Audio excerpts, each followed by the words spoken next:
بعض بندے غسل کرنے لگتے ہیں، جسم پہ تیل لگاتے ہیں، سر پہ تیل لگاتے ہیں،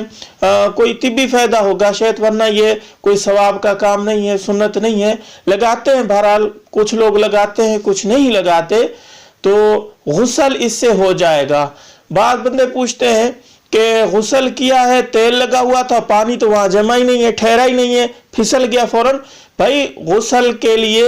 پانی جسم سے لگنا ضروری ہے، جسم کے ساتھ ٹھہرا رہنا ضروری نہیں ہے، جسم کے ساتھ چپکا رہے یہ کوئی غسل کے لیے ضروری نہیں ہے۔ تو اس سے پتہ چلا کہ غسل ہو جاتا ہے، جسم سے پانی جب لگ گیا، چاہے چکناہٹ ہے چاہے نہیں، تو غسل ادا ہو جائے گا، اسی طرح وضو بھی ادا ہو جائے گا۔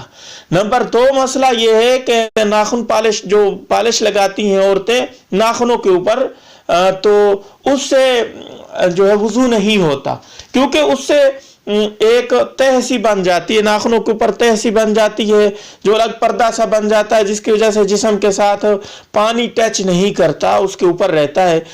اور مہندی وغیرہ لگی ہوئی ہو یا کوئی کلر وغیرہ ہو جس کی تہ نہ بنتی ہو، پھر وضو بھی ہو جائے گا، غسل بھی ہو جائے گا۔ ایسا کلر یا ایسی پالش جس سے، یہ پالش سے تو بن ہی جاتا ہے، ایک اوپر چمڑا سا بن جاتا ہے، کور سا، تو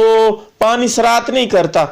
ناخن تک پانی نہیں پہنچتا، تو اس سے غسل بھی ادا نہیں ہوگا، وضو بھی نہیں ہوگا۔ لہٰذا ناخن پالش لگائی ہوئی ہے تو وہ اتارنے، پہلی بات تو یہ لگانی نہیں چاہیے، یہ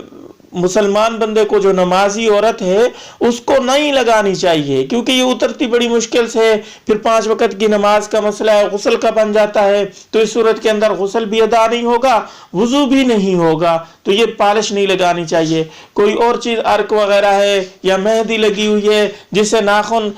لال تو ہو جاتے، رنگ لگ جاتی، لیکن تہ نہیں بنتی، اس سے وضو بھی ہو جاتا ہے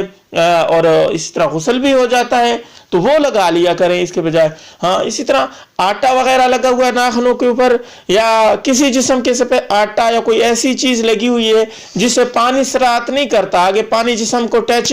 نہیں کرتا، اس صورت کے اندر بھی وضو بھی نہیں ہوگا، غسل بھی نہیں ہوگا۔ اسی لیے حضرت تھانوی رحمۃ اللہ علیہ نے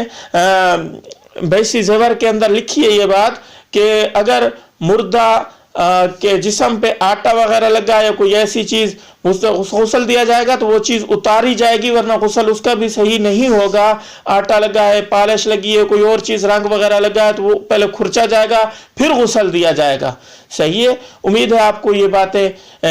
سمجھ آ گئی ہوں گی۔ اگر کسی کا کوئی اور مسئلہ ہے تو کمنٹ کے اندر اظہار کر دینا، تاکہ اس کے مطابق ہم ویڈیو لے کے حاضر ہوں۔ زیادہ زیادہ ویڈیو کو شیئر کیجئے تاکہ زیادہ زیادہ مسلمان مستفید ہو سکیں۔ اگلی ویڈیو میں زندگی انشاءاللہ ملاقات ہوگی۔ السلام علیکم ورحمۃ اللہ وبرکاتہ۔